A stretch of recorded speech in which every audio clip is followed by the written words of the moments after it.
उसके बाद हमारी इमरान खान साहब से मुलाकात हुई। 30 से 35 मिनट की मुलाकात थी। बड़े तहामुल से सवालात के जवाबात दिए। सबसे पहले उन्होंने बात शुरू की इलेक्शन कमीशन के कंडक्ट पर।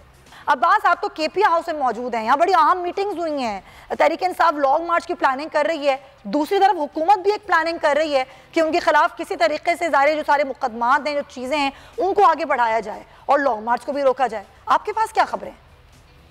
देखें, मुझे 3-4 मिनट देंगी, मैं उसमें सारी वाइंड अप कर दूंगा चीज़ें। इमरान खान से भी मुलाकात हुई है और बाहर निकले। इससे पहले इमरान खान ने पार्टी की सीनियर क़यादत से मुलाकात की है, लॉन्ग मार्च के हवाले से तफसीली बातचीत की है। मैं केपी के हाउस में मौजूद हूँ। अली अमीन गंडापुर, मुराद सईद और जो टॉप लीडरशिप है, फवाद चोई साहब, वो यहाँ पर मौजूद थे। बिल्कुल मैं अपने ज़राए से ये खबर दे रहा हूँ और तस्दीक शुदा खबर है कि तमाम चीज़ें फाइनल कर ली हैं तहरीक इंसाफ ने। तमाम तैयारियाँ मुकम्मल हो गई हैं। लॉजिस्टिक के हवाले से, ट्रांसपोर्टेशन, कौन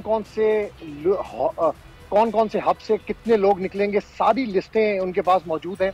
कितने लोग लॉन्ग मार्च में शिरकत करेंगे, सारा कुछ रिटर्न जो है वो शिबली फराज साहब के पास पहुंच चुका है।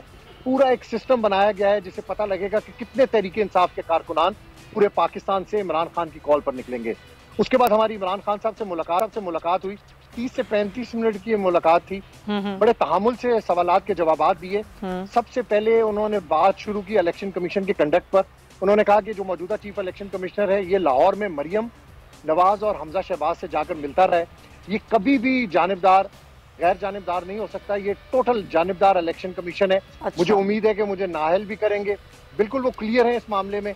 इलेक्शन कमीशन का जो मुतवक्का रिजल्ट है, चाहे वो तोशाखाना हो, चाहे वो तौहीन अदालत हो या कोई भी केस हो, प्रोहिबिटेड फंडिंग हो, उसमें उनको पता है कि वो बाइस्ड किरदार है उनका और उन्होंने उनको नाअहल करना है। फिर बड़ी इंटरेस्टिंग बात उन्होंने की कि मैं तो 2-3 महीने रिजीम चेंज के बाद रेस्ट करना चाहता था, लेकिन मेरी अहलिया बुशरा बीबी ने, मैंने तो टीवी सोशल मीडिया बिल्कुल देखना उस वक्त बंद कर दिया था, क्योंकि जब मैं क्रिकेट खेलता था तो जब भी कोई मैच में हारूं तो ये मैं फैसला करता था कि ना मैं टीवी देखूंगा ना मैं अखबार पढ़ूंगा कि प्रेशर ना लूं। तो कहते हैं कि मुझे जब सोशल मीडिया के ऊपर चीजें पता चली तो उससे मुझे पता चला कि पाकिस्तान की आवाम अब क्या चाहती है।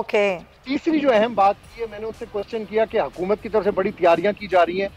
डेली मीटिंग्स के अंदर सिर्फ टारगेट किया जाता है कि लॉन्ग मार्च को किस तरीके से रोकना है। फिर मैंने उनको बताया कि रावलपिंडी इस्लामाबाद के जो कनेक्टिंग रोड्स हैं वहां पर अभी से कंटेनर लाकर उन्होंने रखना शुरू कर दिए। तो बड़े कॉन्फिडेंट है। मंजिल, रास्ता, जज्बा,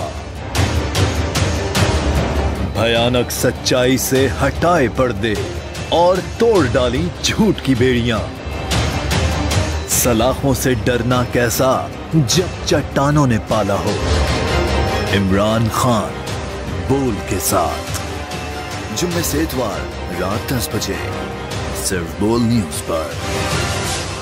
सबसे ज्यादा व्यूज, सबसे ज्यादा रील्स और सबसे ज्यादा रेटिंग के साथ बोल अब भी नंबर 1 पोजीशन पर बरकरार। अगर आपको ये वीडियो पसंद आई है तो सब्सक्राइब करें और बेल आइकन पर क्लिक करें। सब्सक्राइब करें और बेल दबाएं ताकि कोई खबर रह न जाए।